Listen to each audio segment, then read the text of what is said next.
From Kansas State University, this is Agriculture Today. Eric Atkinson with you. And ahead today, K-State's Doug Jardine will talk about a lineup of diseases affecting corn stands in various parts of Kansas, namely southern rust, bacterial streak, gray leaf spot, and root lesion nematodes, and to what extent each is threatening the productivity of the crop.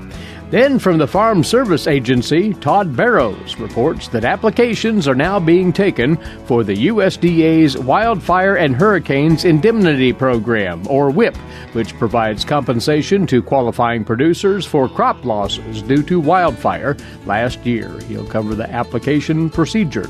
And K-State's Charlie Lee awaits to take a look at a new effort to address coyote problems in urban areas. All that and more next on Agriculture Today. What is radon? Home exposure to radon gas is the leading cause of lung cancer death in the United States for non-smokers. In Kansas, 1 in 4 homes will test at or above the EPA action level. The Surgeon General recommends all homes be tested and fixed if necessary. Visit kansasradonprogram.org for more information. Test, fix, save a life. This message brought to you by the Kansas Radon Program, the Kansas Association of Broadcasters, and this station.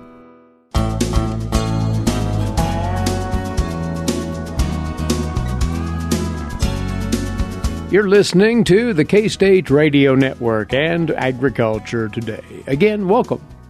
Well, normally in a dry year, the disease problems afflicting corn stands in Kansas might be minimized to an extent, but not so this year, or so we're told by our guest now, Doug Jardine, row crop disease specialist, K-State Research and Extension.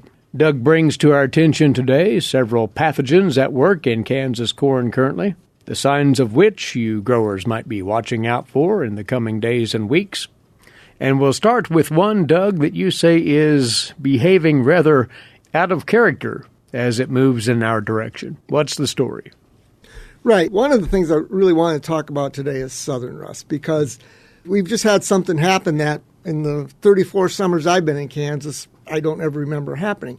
Just to refresh people, southern rust, like the wheat rust, doesn't overwinter in Kansas. It usually starts in Mexico or along the Gulf Coast or southern Texas somewhere, and then gradually moves its way north and gets to Kansas in July or maybe sometimes August.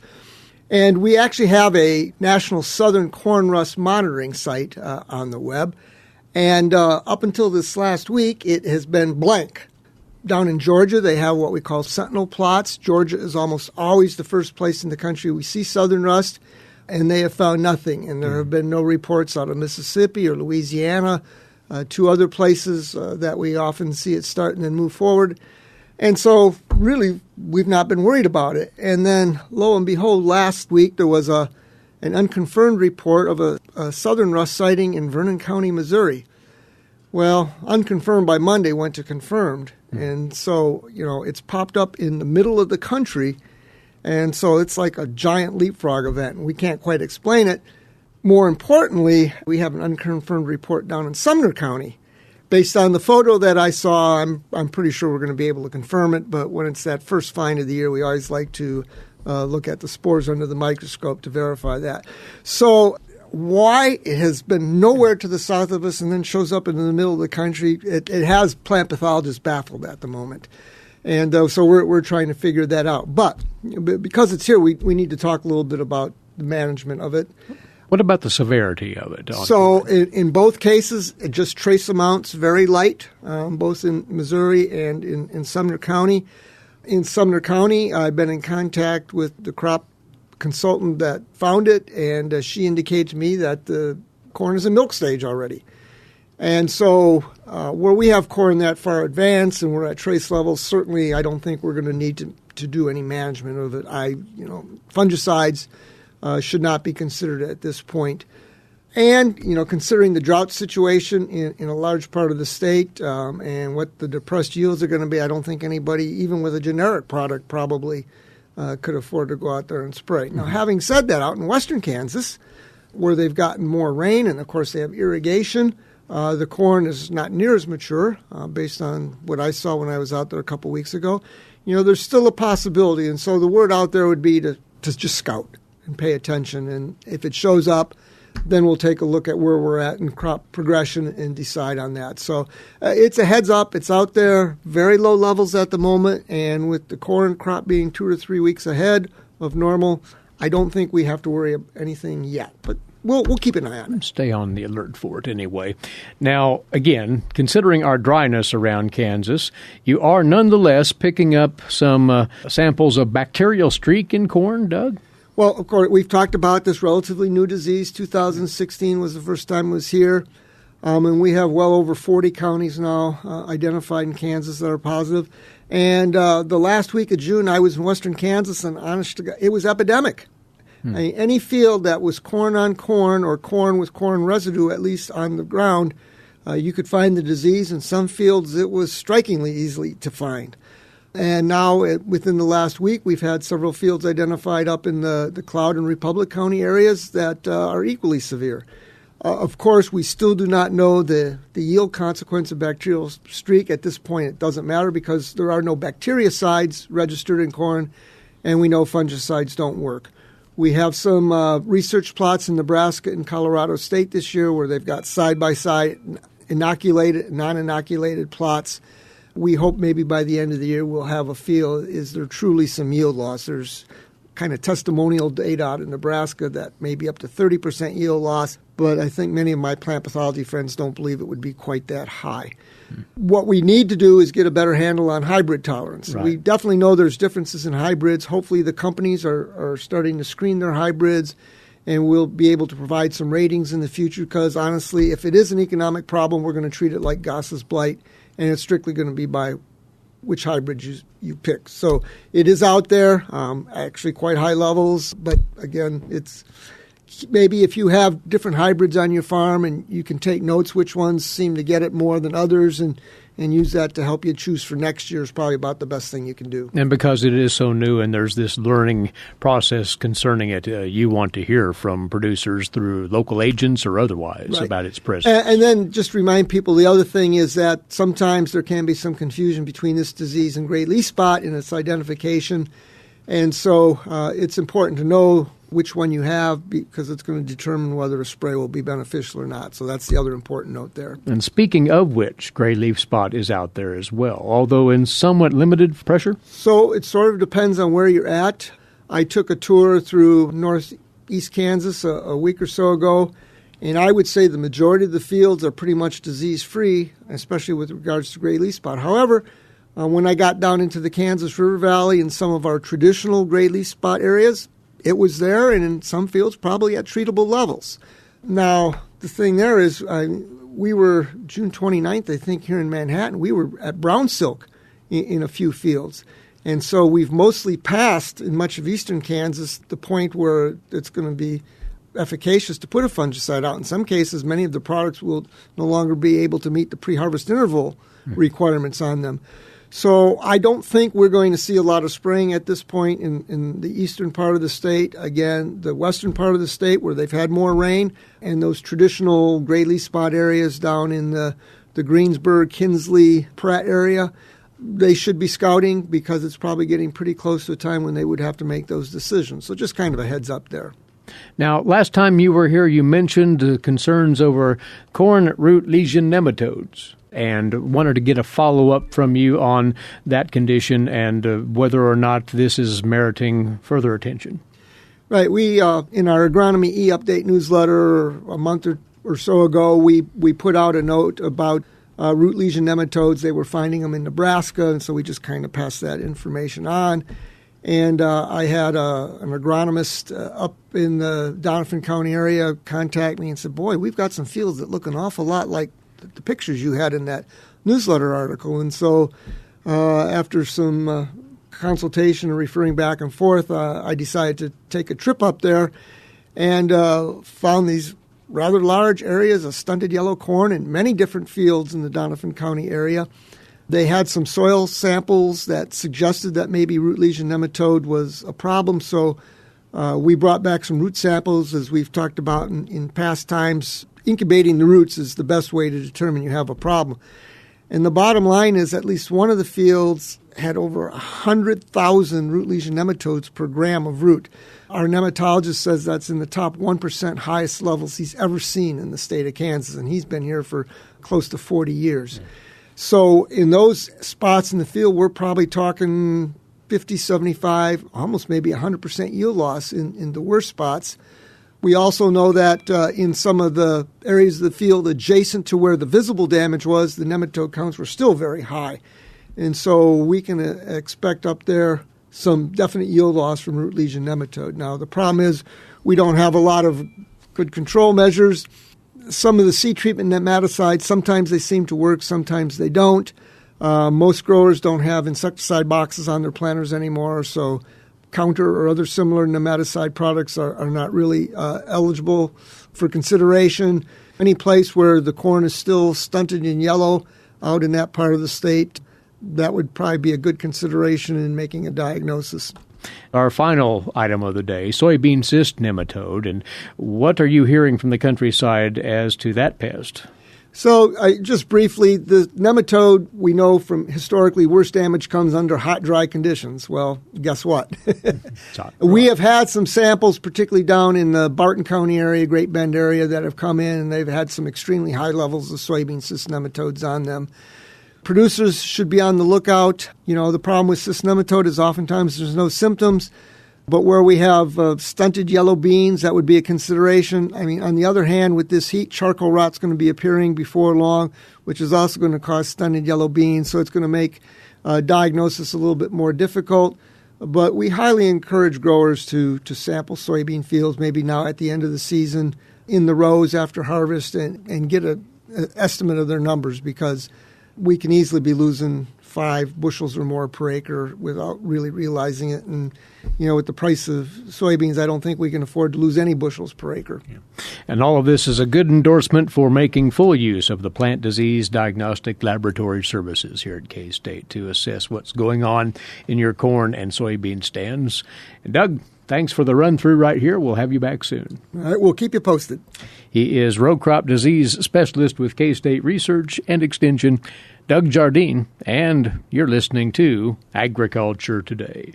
Agricultural producers, landowners, and creditors, you have a partner in your legal and financial needs. Kansas Agricultural Mediation Services offers reliable, trusted information and guidance. Whether you need advice for ag credit concerns or are transitioning your operation to the next owner, Kansas Agricultural Mediation Services can assist you in making sound decisions for your business. To learn more, call 800-321-3276 or visit us online.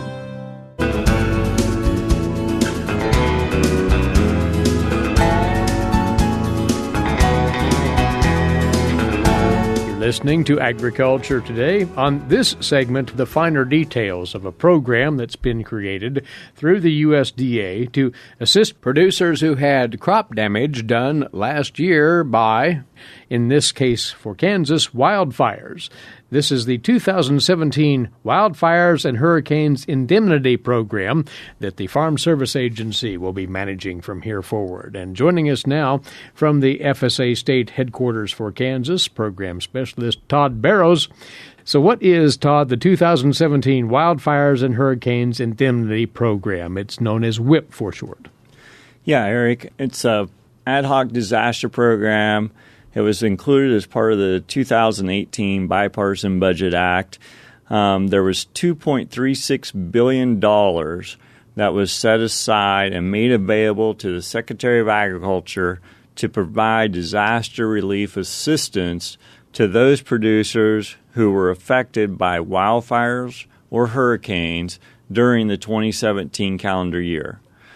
This covers crop production losses that may have resulted due to those qualifying disaster events, as well as losses to trees, bushes, or vine crops. So it's applicable to parts of Kansas. There's no doubt about it. That would be correct. So those producers affected by those wildfires would be eligible.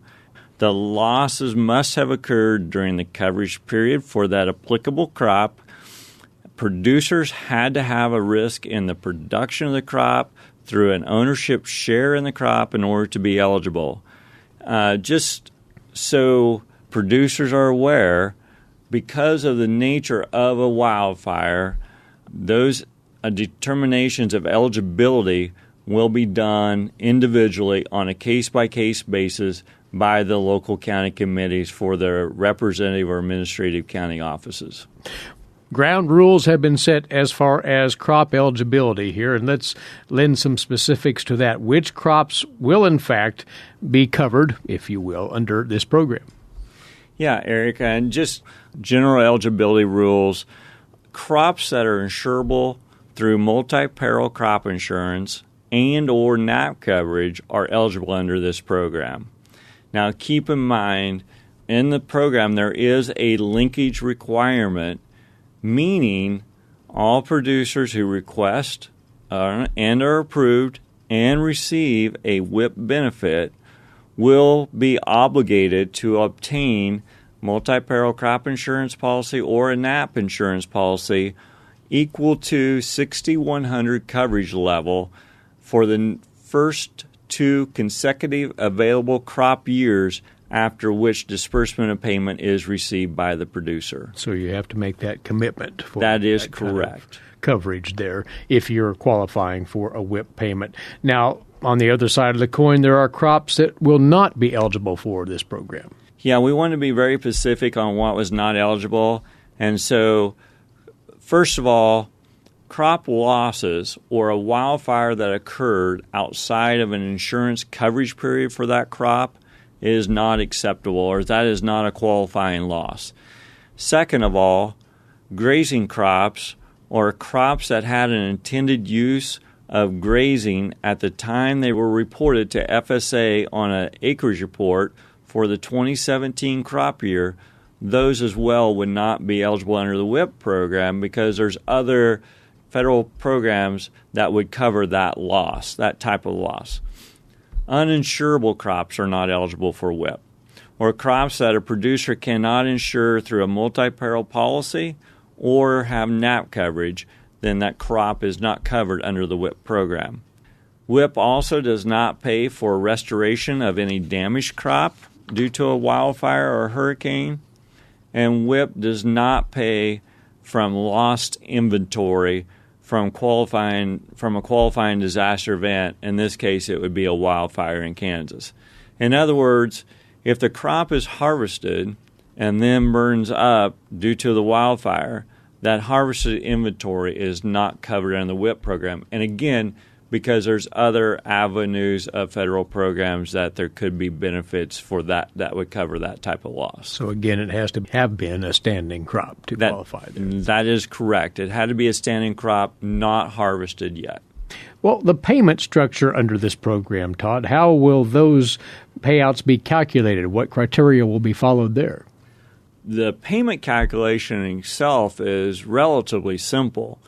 We are looking at what is the expected crop value for that crop as it is in the field before the disaster event occurs, times a set national WIP percentage factor, minusing off the actual crop value after the disaster event, minus off any type of insurance indemnity payment, and then minus off any type of secondary use value if there would be such, and that would give you your calculated WIP payment.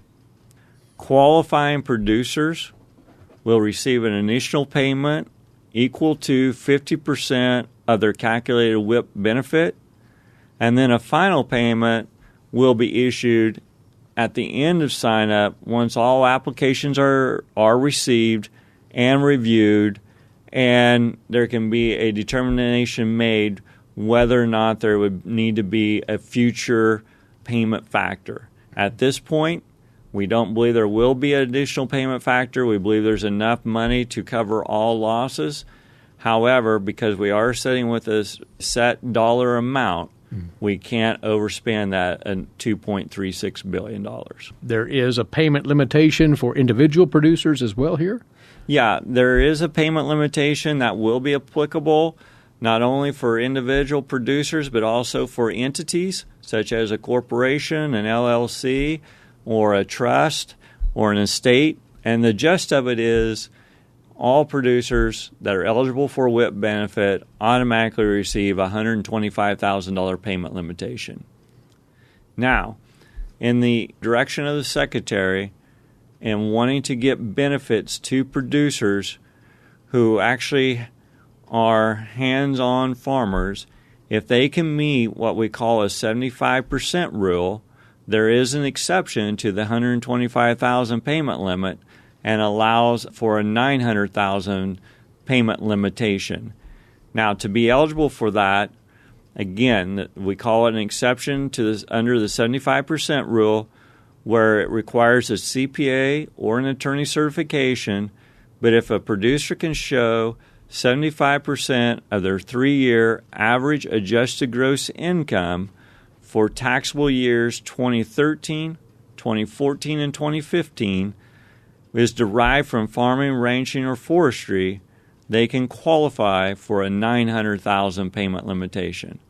But again, it's 75% of their adjusted gross income would have to be derived from farming, ranching, or forestry.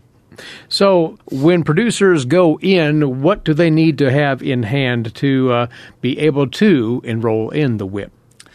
Hopefully this will be a rather easy process for the producer to walk through with the help and assistance of the county FSA office staff.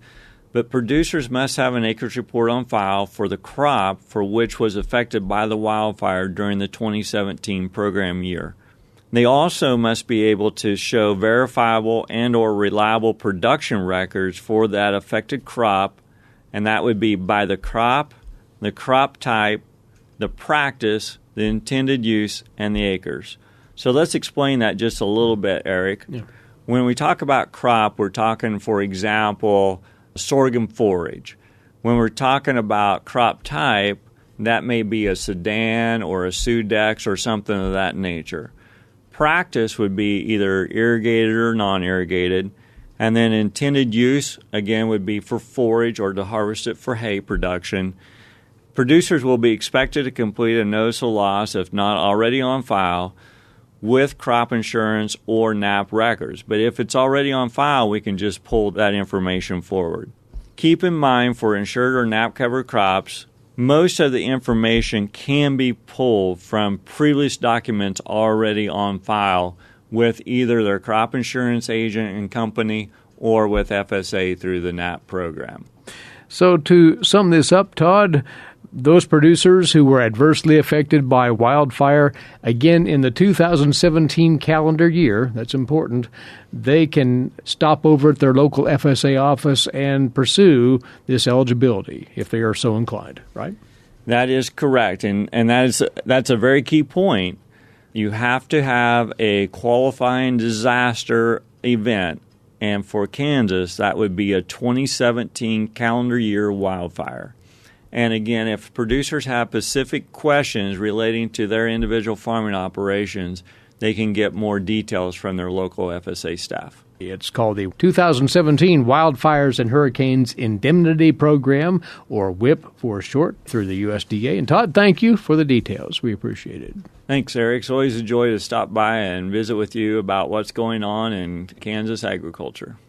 Todd Barrows with us. He is a program specialist with the Farm Service Agency State Office for Kansas here in Manhattan. And Agriculture Today is back after these few moments away. This is the K-State Radio Network.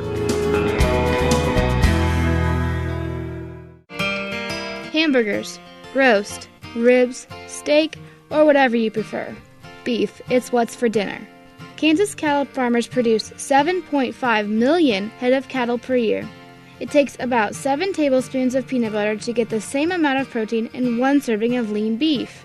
Support your local Kansas farmers and ranchers. Eat beef. This message was brought to you by the K-State Animal Sciences Leadership Academy participants.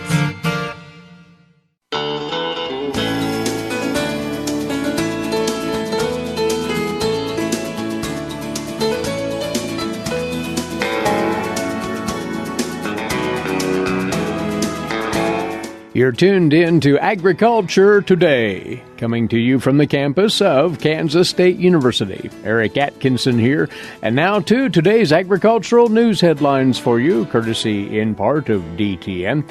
And the latest Kansas crop progress and condition report from the USDA tells us that for the week ending this past Sunday, our topsoil moisture supplies around the state are at 2% surplus, 54% adequate, and 44% still short to very short. Subsoil moisture at 1% surplus, 53% adequate, and 46% short to very short. The winter wheat harvest in Kansas virtually officially done. 99% in, 95% is the 5-year average for the date. The condition of the Kansas corn crop is at 48% good to excellent, 32% fair, and 20% poor to very poor. Corn silking 64% ahead of the 53% average, and corn in the dough stage 17%. Again, well ahead of the 7% average. Soybean crop in Kansas is at 45% good to excellent, 40% fair, and 15% poor to very poor. And soybeans blooming at 59%. That's well ahead of the 31% average. Soybeans setting pods at 13% ahead of the 4% average. The state of the Kansas grain sorghum crop, 59% good to excellent, 34% fair, 7% poor to very poor, and sorghum headed now at 10% ahead of the 5-year 5% average. That is, range and pasture conditions, 29% good to excellent, 40% fair, and 31% poor to very poor. As for the conditions of the nation's corn and soybean crops, we turn now to the USDA's Gary Crawford. Some very hot temperatures and only spotty showers in corn and soybean growing areas this past week. And it's gradually starting to take a toll on crop conditions. USDA meteorologist Brad Rippey, both corn and soybean condition ratings dropping this past week. Corn in the good to excellent category dropping 3% down to a still very impressive 72%. Meanwhile, the very poor to poor rating is up from 7 to 9% over the last week. Kansas, Missouri, North Carolina, Texas, and Michigan seeing more corn go into the poor to very poor category. Michigan, the most stark, going from 11% very poor to poor last week to 20% on July 15th. Soybeans nationally also taking a hit. 69% good to excellent, down 2 points from last week. The very poor to poor rating increasing from 7 to 8%. Corn and bean development well ahead of average this week. For example, 63% of the corn has begun silking, almost double the 5-year average for soybeans. Blooming and setting pods both well ahead of normal. Gary Crawford for the U.S. Department of Agriculture, Washington. The U.S. has fired back at lawsuits other countries have filed with the World Trade Organization over the Trump administration's steel and aluminum tariffs, escalating the trade dispute with some of America's closest allies. The U.S. yesterday filed separate claims against China, the European Union, Canada, Mexico, and Turkey. This is the latest stage in retaliations prompted by President Trump's decision to pursue tariffs earlier this year, citing national security interests and unfair trade practices.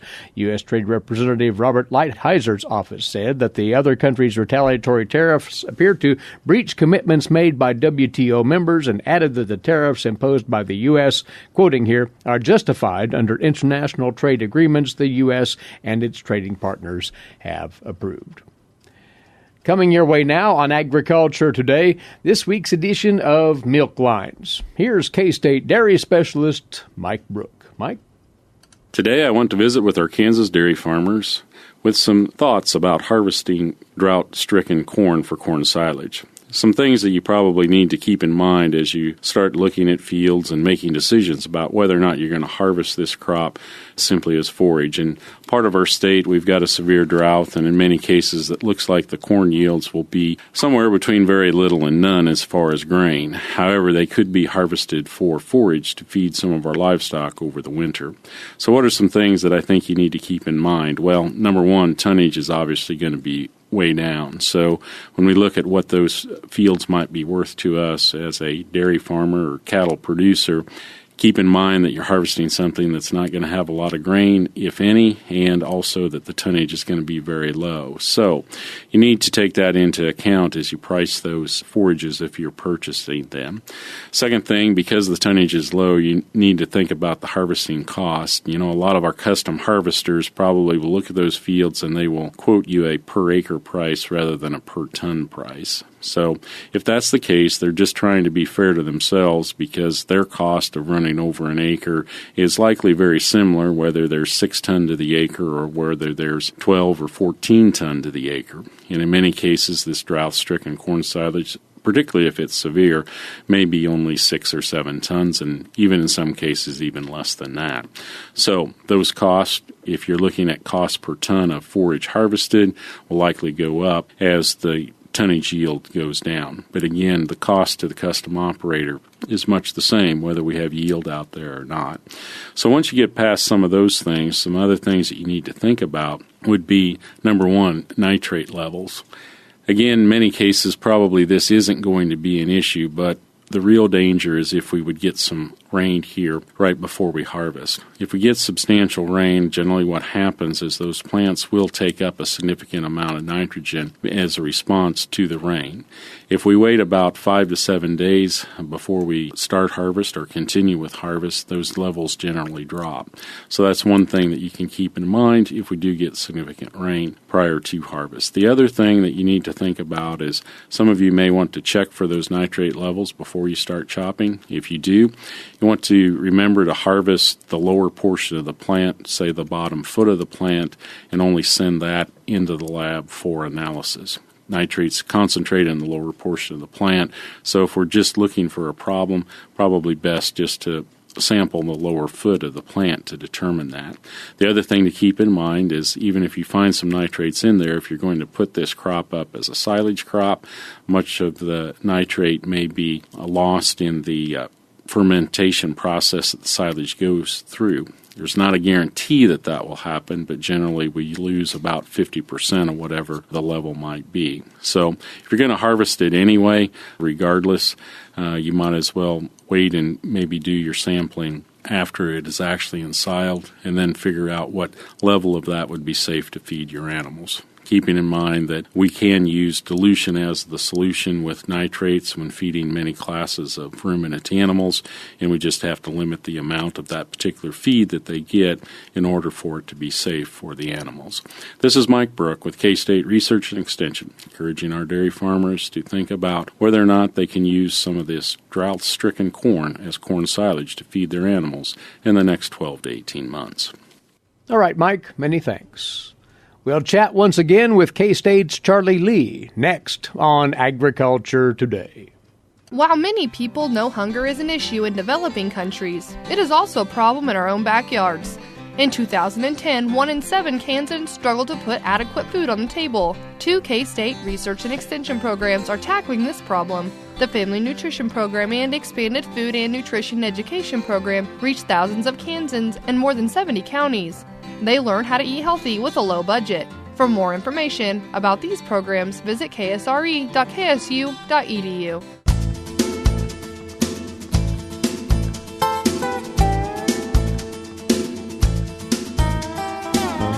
Agriculture Today is back now, and once again with us is Charlie Lee, wildlife specialist, K-State Research and Extension, with another report on what's going on in the field of wildlife. And Charlie, you're going to review this week a new effort to get the public to deter coyotes from urban settings, and we'll lend detail here, but this has been a recurring problem in some urban locations.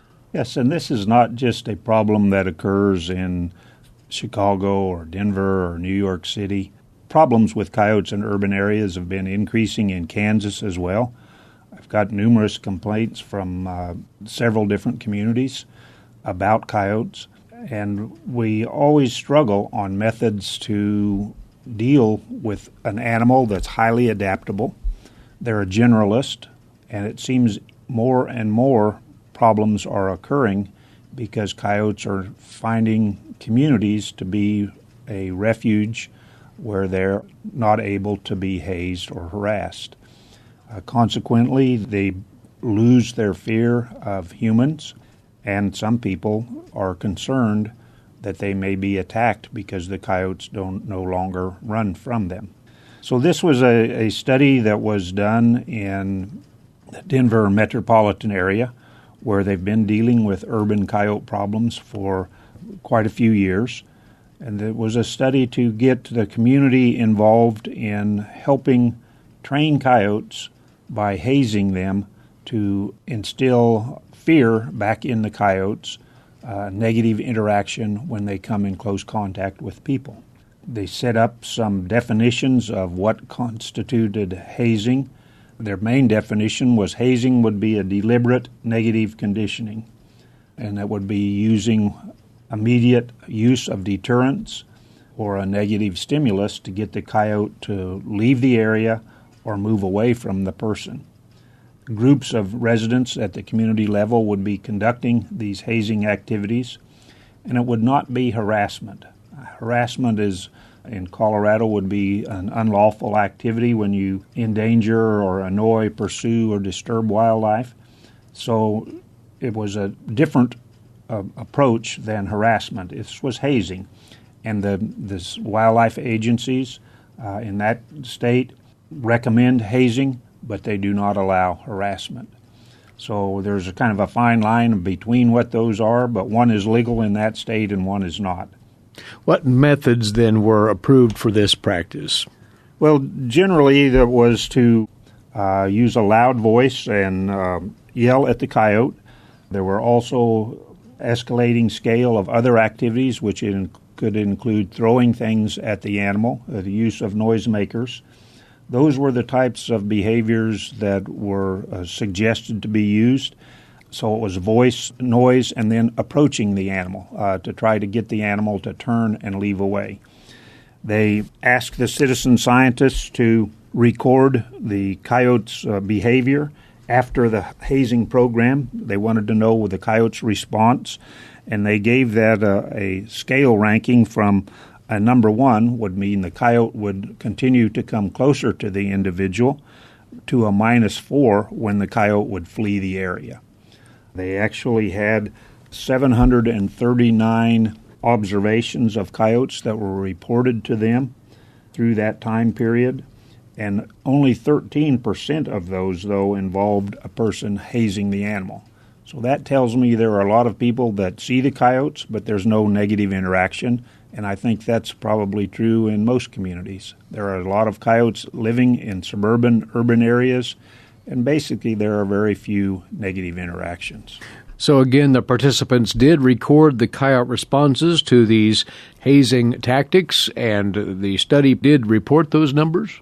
Yes, they measured those responses, and that's what they gave them the score for. And the -3, where the coyote moves away from the area, was the most common response. The score of a -2 was where the coyote moved away from the individual but then stopped and turned around to look at the individual, to a +1 where the coyote approached after the hazing activity occurred.